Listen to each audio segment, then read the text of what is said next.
Thank you so much for your time being worries. with us on our YouTube channel. Where are you from? Australia, Which city? Melbourne. So your vacation time now? So I'm here with one of my good friends.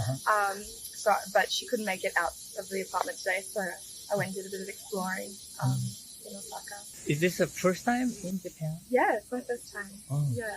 And what made you to come to Japan? I've always wanted to come. I think I've always seen lots of really beautiful images online. I've always been fascinated with the culture as well. I lived my high school in China. It always made me very curious to come to Japan and experience the differences between China and Japan. Oh. Yeah. How long did you stay in China? 5 years. It's quite a long time. Yeah. You studied there? Yeah, or? I did my high school there, and we were there for my mum's job. So she moved our family there for 5 years. Now, do you feel the difference between China and Japan? Yeah, there's lots of very big differences. I was really surprised. I thought there would be more similarities. But other than like some of the kanji, the characters that are Chinese, other than that, the language is extremely different. The culture is extremely different. Society is also very different. The way Japan functions as a society, there's lots of social rules here that China doesn't really have. There are similarities as well. There's a lot of they're both very respectful cultures, and there's a lot of respect for history and elderly. But I do think that Japan has very different ways of showing their respect compared to China. Lots of things like the trains and just social rules here are very, very different to anything I've experienced anywhere in the world. I do think that lots of differences include like the way that people communicate here, the way that there's a lot of, when you're in public, there's a lot of expectations to behave a certain way and show respect to others, taking up too much space or being too loud. It's an extremely self-aware culture here that I haven't really experienced anywhere else, and I do think China is very different to that. You also then learned Chinese language because you lived 5 years. Yeah, no, I learned Mandarin kind of while I was there. I haven't really been practicing since I was living there, so I'm not very good anymore. But you forgot a lot. Yeah, I forgot a lot, but I do want to pick it back up again. But I was speaking pretty okay when I was living there as a teenager. Japanese and Chinese, the looks are similar. I mean, there's just a character. Yeah. But the language is so totally different. It's also the pronunciation is extremely different as well. Yeah, but I'm really happy to be here. I feel very grateful to get to experience this. So which part of China you were in? Shanghai. Yeah. Did you travel in China? Yeah, we did. We did a lot of like small weekend trips to little cities nearby. But I would like to do a proper trip and like as more of a tourist rather than, because we were living there. So we had so long that we just didn't really do a lot of the touristy stuff. I would love to go back and be a tourist. Oh, you would? Yeah. A lot of people said in Japan, each city has its own culture, the difference. So they diverse even in Japan. But how about in China? That's so interesting. I think China, I agree. I think Japan is very different in each city. China's a little bit less different, I think. Everywhere has its own beauty and its own things to see.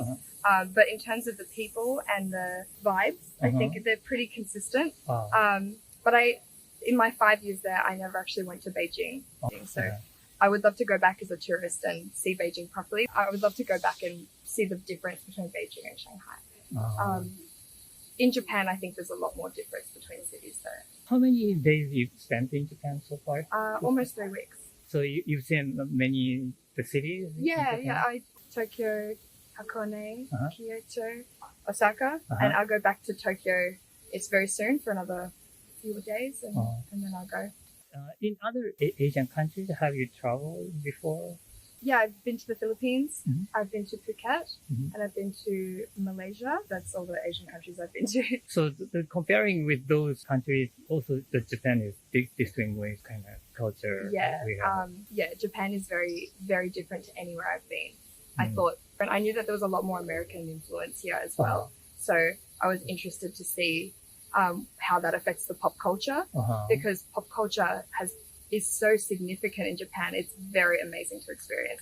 I've never been anywhere where it's so prevalent in Asia. So yeah, I do think that's really cool. How about like food? Did you eat like Japanese food in China when you were there? In China, not really. But in Australia, yes. Everyone loves Japanese food in Australia.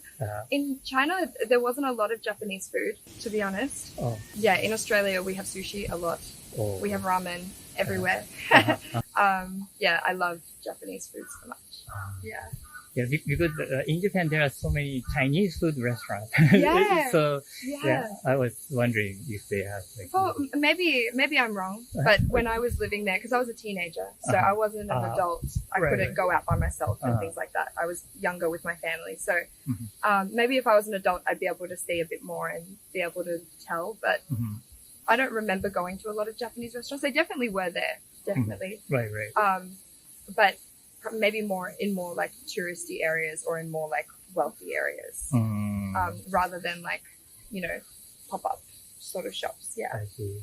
Do you have a specific Japanese food you like? I love ramen. I have ramen every day while I'm here.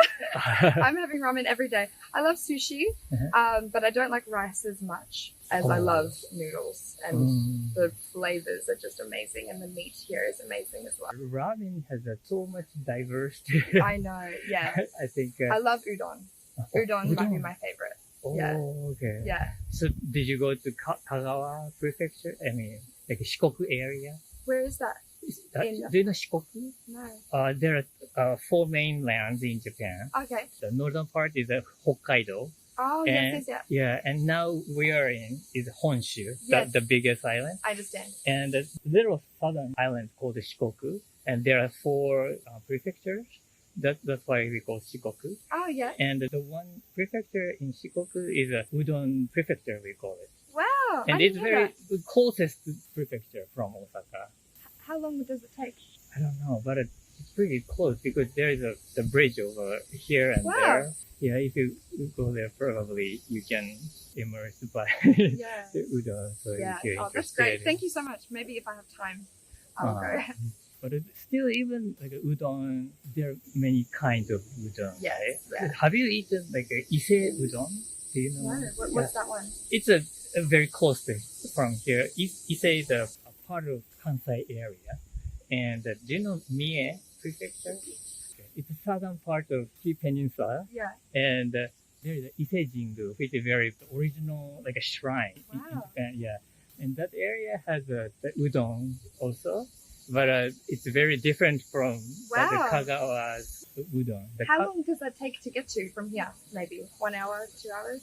Yeah, probably. It depends on what you take, like a train. Yeah. But I think it's still like at least 3 hours or something. Yeah.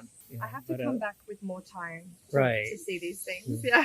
They have like a softer udon Wow. in Ise area. That's amazing. And the Kagawa, that is more popular and expanded. That udon has more it's very hard and chewy, more chewy. Yeah. Well, thank you so much. Thank you so much. That was very interesting. Thank you. I want to come back and really experience it all. Yeah.